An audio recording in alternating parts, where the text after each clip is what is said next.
Hi friends, welcome back to another episode of Generation Tech. My name is Alan. When Obi-Wan Kenobi reported into the Jedi Council from his mission to Geonosis, he had uncovered quite a lot of startling information. First, the Trade Federation had commissioned the droid foundries on Geonosis to create a massive army for them. With their new droid army, the Trade Federation, along with the Commerce Guild and Corporate Alliance, all had pledged their loyalty to former Jedi Master Dooku, creating a new powerful and armed faction in the galaxy. Count Dooku had been publicly speaking about secession for quite some time now and was an influential figure in the Outer Rim. On top of that, Obi-Wan Kenobi also uncovered that it was Viceroy Gunray who had commissioned the failed assassination attempt on Senator Padme Amidala. The Jedi Order decided that all of these discoveries warranted a full-on intervention. What resulted was perhaps one of the most poorly planned and therefore devastating missions the Jedi had ever undertaken. Out of 215 Jedi who joined the strike team to Geonosis, only 30 were left standing by the end of the battle. That's an 86% mortality rate, which means you have a better chance of surviving the atomic bomb dropping on Hiroshima than a Jedi does surviving the Battle of Petranaki. So what really went wrong here? Why did this happen? After hearing about Obi-Wan Kenobi's intel, the Jedi sprung quickly into action because that's what they were used to. The federal military had been disbanded for almost 1,000 years. And so whenever anything happened at this scale, either the judicials or planetary defense forces, or in this case, the Jedi, would have to respond. The fact that Viceroy knew Gunray's assassination attempt had targeted an opposition senator right before a vote for the Military Declaration Act was a direct affront to democracy, and the Jedi were committed to preserving the Republic. The appearance of a massive droid army and the collaboration between multiple corporate entities was also very troubling for the Republic because of that aforementioned demilitarization. There was a lot of tension in the Outer Rim ever since the Republic removed some of the benefits and entitlements granted to corporations operating in the region. To make matters worse, the charismatic Count Dooku was now in charge of everything. And he was a former Jedi, and therefore the Order felt like they were obligated to handle the situation. At the time, the Jedi still had no idea that Dooku had turned to the dark side, but the danger was always there for any Jedi who left the Order. Lastly, the Jedi also wanted to rescue Obi-Wan Kenobi, who proved to be quite resourceful and skilled at intel collection and spying. It's also probably the right thing to do, but that's never been the Jedi Order's first priority. Another thing that Obi-Wan Kenobi had revealed to the Jedi Order was the existence of a massive clone army that was prepared to fight on behalf of the Republic.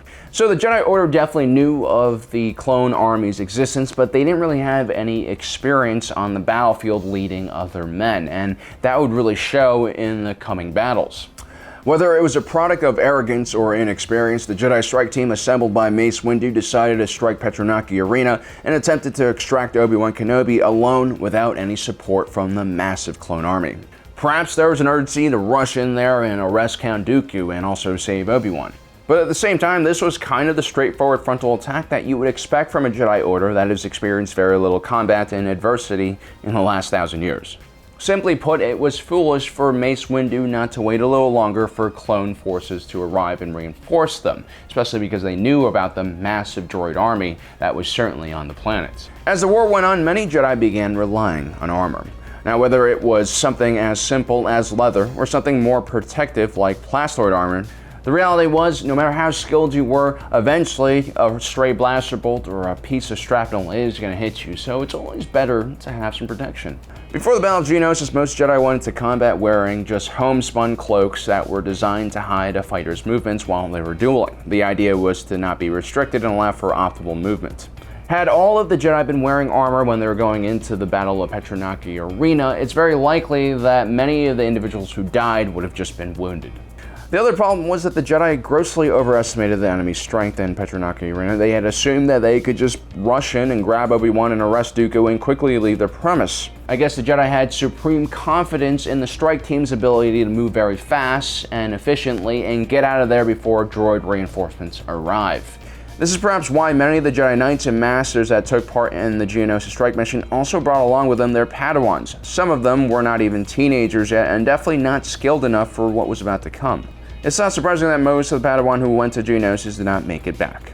On their way to Geonosis, the strike team was probably impressed by what they saw. 212 of the best Jedi and one of the largest strike teams ever assembled by the Jedi Order in recent history. Not only was the strike team expecting no resistance from Dooku and his guards, they expected everyone to surrender at the sheer sight of so many Jedi. They also thought that they could successfully infiltrate Petranaki Arena without being spotted, which is ludicrous. Geonosians were famous for their xenophobia and generally didn't tolerate any outsiders, not that anyone would want to travel to a planet that is covered by an irradiated wasteland. The Jedi were crazy to assume that they could just wear their cloaks and somehow sneak into the arena without drawing any suspicion. They were the only non-Geonosians in the entire area. Now, prior to the Clone Wars, most Jedi would just specialize in one or two lightsaber forms and leave it at that. Now, because very few Jedi saw combat outside of their peacekeeping missions and training, many Jedi were also untested when the war started. And just like how the creation of professional MMA leagues outed a lot of different martial arts effectiveness in actual combat, the Clone Wars tested many lightsaber combat forms and found many of them ill-suited for the larger battlefield. For instance, followers of Form 2 Mikasi might do great in dueling sessions or against one opponent, but the lack of blaster deflection abilities, which was key during the Clone Wars, made it a pretty weak form to learn. Form 6 at the time was also very popular amongst the Jedi because it was a hybrid form that took from all pre-existing lightsaber forms and combined it into one. Known as the moderation form or diplomatic form, it was seen as a less combat-oriented form of lightsaber combat and was therefore much easier to master. It was also seen as a subpar technique by more experienced blade masters. It was usually reserved, again, for peaceful individuals who were trying to be diplomats in other positions. But in the right hands, Form 6 could still be a deadly form of lightsaber combat, but it did have one significant weakness. Like Form 2 Mikasi, it wasn't great against multiple opponents or defending against blaster bolts. During the Battle of Petranaki, every user of Form 6 lightsaber combat perished. This included Jedi Knights Sarisa Jang, Sara Laboda, and Joe Clad-Nanva. Joe Clad-Nanva had been one of the premier duelists in the Jedi Order and a specialist in Terakasi, and also dual-wielding blades, also known as Jar-Kai. His death shocked the Jedi Order, but it also proved that not all lightsaber forms were created equally. In the crucible that was the Battle of Geonosis, not only did the survivors have to be extraordinarily skilled with their saber, they also had to have invested enough time in the right lightsaber combat forms. And so during the skirmish at Petranaki Arena, it quickly became apparent that the best form of lightsaber combat for this type of scenario was Form 3. In the proper hands, especially with a double-bladed sword, a Form 3 practitioner could literally create an impenetrable defensive shell around themselves. Form 3 was seen as a pretty boring and basic form of lightsaber combat, but it was very useful at defending against multiple opponents, especially multiple opponents with blasters. Obi-Wan Kenobi, Luminara Unduli, and Ki-Adi-Mundi were all very proficient in this form. So was Coleman Trevor, but it was said that he was so skilled in Form 3 that he oftentimes let blaster rounds penetrate his defense and plunge to his death. Form 5 was another form of lightsaber combat that was quite effective on these larger battlefields. It basically grew out of Form 3 and was considered a more aggressive form that had some more offensive capabilities. Plo Koon, Anakin Skywalker, and Nayla Sakura all utilized this form of lightsaber combat and survived the battle. Now, the Trade Federation commissioned mainly low-quality battle droids that were just repurposed security guards. However, Count Dooku had anticipated that the Jedi would attempt to rescue Obi-Wan Kenobi, and so he set a careful trap inside of the arena. After the Jedi engaged the first wave of disposable B-1 battle droids, he would send in a second and third wave made up of B-2 super battle droids and droidekas, which were a lot more formidable and difficult to deal with. The Geonosians also used large sonic-style weapons that could take out multiple combatants when an area effect attack. These type of weapons were typically impossible to stop even for the Jedi. The droids not only completely outnumbered the Jedi, they were able to envelop the entire group within minutes with multiple crossfires. As effective as lightsabers are in the right hands, a repeating blaster would have probably been more effective at mowing down such a large mob of enemies.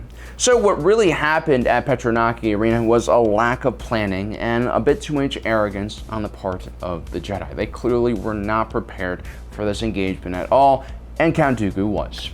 Well guys, I hope you enjoyed today's episode. Don't forget to subscribe and hit that notification button down below. And as usual, thanks for joining us today. If you're watching this, you are Generation Tech.